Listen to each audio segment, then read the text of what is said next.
Любен Каравелов, писател, публицист и революционер.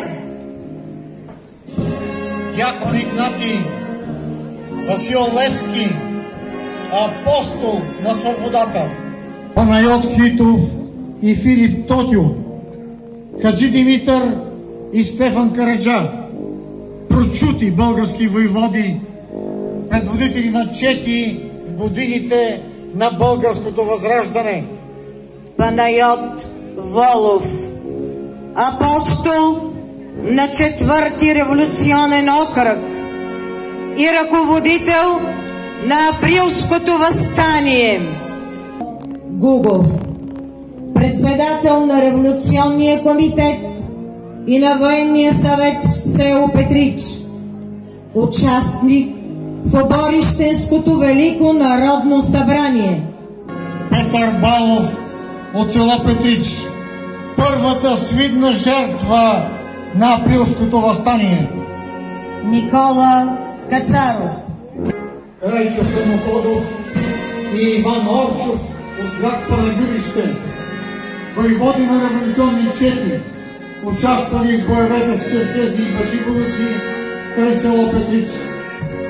Илия Генов Торов и Гено Ключуков от село Каменица, воювали с петричани на бойщето срещу башибозуците. Телов, Христовско Чершентов от село Петрич.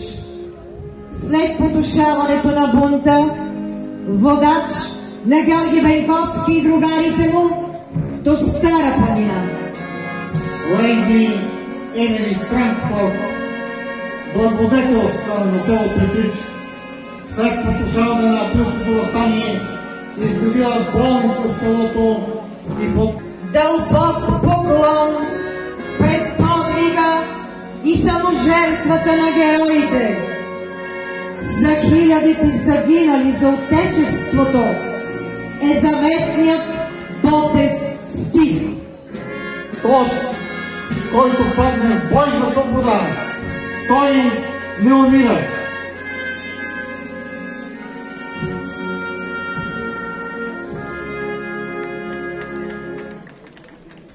Командирите на рот, на рапорт, колоно, марш! Долу! На колене! Моля гостите и гражданите на колене да почетат паметта на загиналите.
За свободата и славата на нашата родина, Република България!